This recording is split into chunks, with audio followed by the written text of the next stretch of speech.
Every once in a while, you get an opportunity, and as a filmmaker, those aren't to be wasted. Sometimes we just take what we can get, but others, we're handed a gem, a piece of gold, something that we know probably will never happen again. Sometimes we feel like maybe we're not good enough, or the opportunity that we've been handed should be given to somebody else.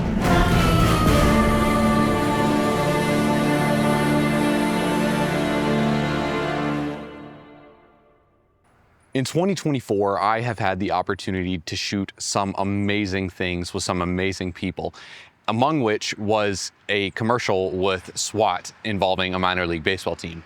And yes, the actual SWAT. This isn't clickbait. This isn't a thumbnail that's meant to say, oh, we shot something with SWAT and had a consultant on set. No, I mean, we got real SWAT guys, some of which we weren't allowed to show their face because they were undercover at the time. And it was a surreal experience. And I want to share that with you guys and talk about how we did it and possibly how you could too. 3, 2, 1, action. So before we get into the weeds of this, I want to talk about how this all really started. In late 2024, I was graduating from film school soon, and I was looking for jobs. I was about to get married in the summer, and I needed some consistent work. Now, I'd been picking up freelance photo and video gigs for some time, along with some sound design and coloring jobs, but nothing consistent, and I needed something that was semi-stable in order to support a family and to support my own business. Conveniently for me, my at the time fiance and now wife, her boss's dad actually owned a newspaper company, and he got in contact with me. I met him while shooting a free commercial for his daughter's coffee shop, which that's just a lesson for you in taking free work. Sometimes it's super worth it for a connection, and I got that connection. This guy got me hooked up with a minor league baseball team here in Central Virginia, and I quickly got connected. They basically offered me a job on the spot, and I said, sure, let's do it. And I started shooting for them. The pay wasn't absolutely insane, but at least it was something consistent, and consistency matters more than what my typical day rate would be or what I'd like it to be, because owning a business is about consistently having cash flow and not just always getting the pay that I necessarily want. However, I realized that it might open opportunities, and oh boy, did it. Soon after I got my contract all settled with this minor league baseball team, I started shooting commercials and promos for them as well. Since that's my bread and butter, I was super happy to do it on top of just shooting the games normally. Now, my first client was actually Planet Fitness, which big name to have, and that told me that, you know what, I should really stay close to this organization. I should really offer them as much as I can, because when you're working with Planet Fitness and, you know, potentially other organizations, because there's a lot of good sponsors for minor league baseball at least, I realized that, you know what, this could really be a good send-off point for me and my contacts. And oh boy, was it.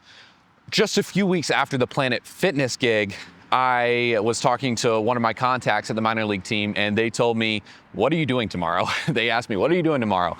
And I was like, I don't know.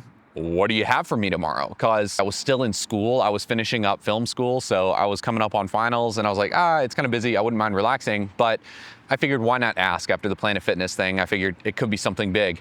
And he goes, would you like to work with SWAT?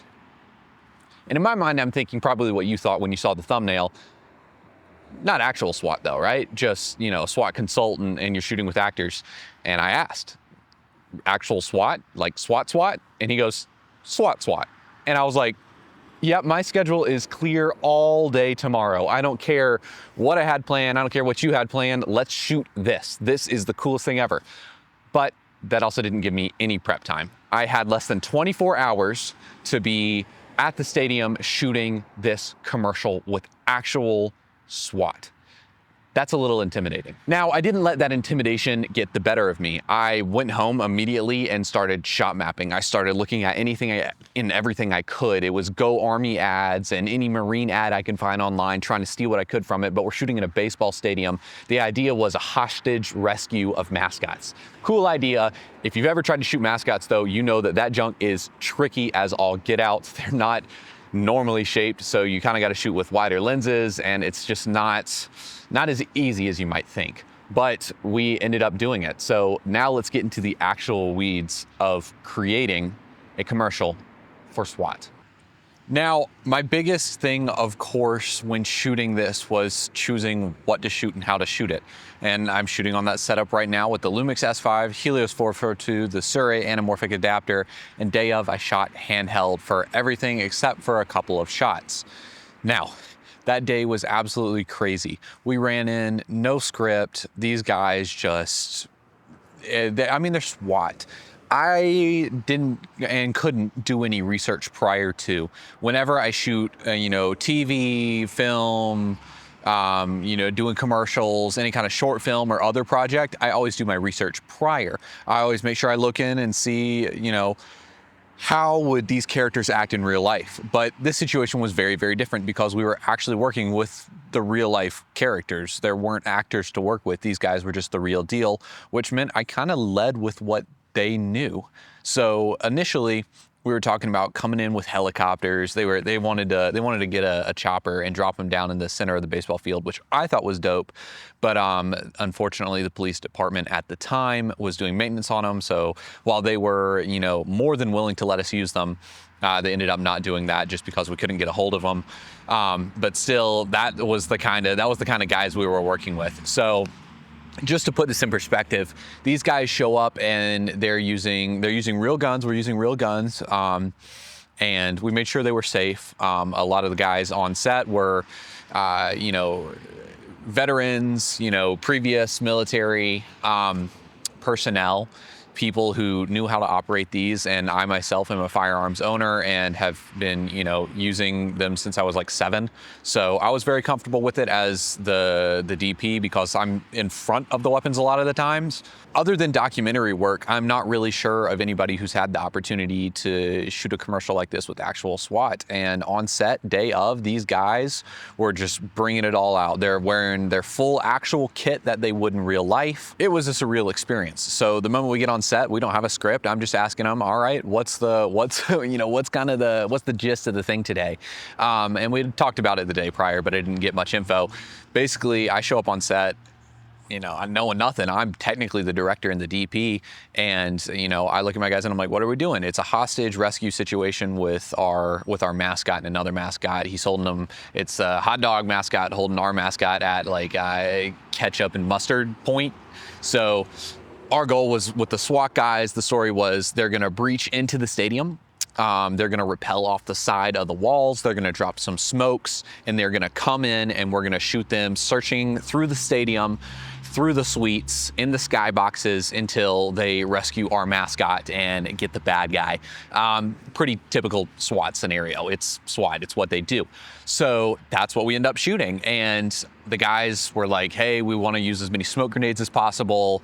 We want to make this look as dope as humanly possible because I know in TV and film, and especially the internet, guys will oftentimes go, oh, that's just not how it is in real life. We watch John Wick and we go, he wouldn't actually, flip his mag out like that. And people critique it. Funny thing with that is, no, they didn't actually until John Wick. That's now an actual maneuver. In the military now, they train like that, but that's a pretty rare scenario. Most of the time, they're like, nobody actually reloads their magazines like that. Nobody racks their slide like that. So it's tricky because we're trying to shoot something that one would affect real guys in a real scenario, and they don't want to get shade on YouTube or Instagram or Facebook, and other SWAT guys are going, oh, they're doing it wrong. So we tried to make it look as real as possible. And so we went through that day, we shot the entire thing. We basically did multiple takes of them going through. We had them jump off and rappel off the side of a building, and we shot that with smokes. The fire department ended up getting called actually, and they came in, and it was a funny little moment because we only had 3 hours to shoot this, and the fire department took up about 45 minutes of that by turning everything off, and we had to pause production. It was absolutely insane day. If you guys would like to see a full breakdown of the technical side of this and not just the story of shooting a commercial with SWAT, please leave a comment down below. I'll definitely do a breakdown of all of the cinematography stuff as well as the post-production elements because there were a lot. We had to kind of do a custom version of a song they asked for. It was super cool. I hope to be able to do something like this again. Again, just super rare experience. I hope that you, the viewers, maybe can learn something from my little story here and learn how to maybe implement this in another area. Hey, darling. Hey. I want to put you. Disturbing him? No. I'm gonna put you in the video now. Okay. I love you. Love you. Bye. Bye. But we actually had a day of recognition game where we had an armored truck come in with the same SWAT guys we'd shot the commercial with. Me and another cinematographer got to ride in on the truck. Basically what they did is they busted the doors open while we're riding on the outside. They popped smokes out into center field, and then they just started rushing out of the truck, and then we ended up hopping out with them and following them into the infield where a veteran was already close up, and he ended up throwing out the first pitch. Super cool moment. A lot of respect to those guys who have served on SWAT and in the military and in the police force.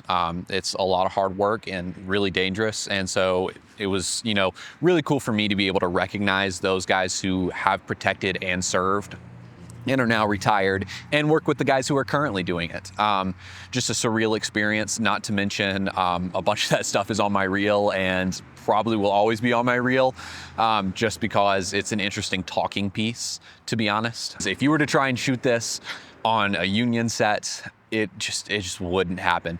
We shot the whole thing in under 2 hours, and we had actual SWAT guys running around with actual weapons, actual smoke grenades, training flashbangs.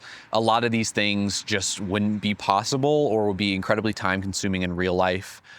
We've had a lot of people, I've had a lot of producers speculate that the budget of this would probably range anywhere from the hundreds of thousands all the way up to the millions in terms of production value or production costs that we had. And if you want to see a whole video breakdown about how that would actually factor out in real life, leave a comment down below. Until next time.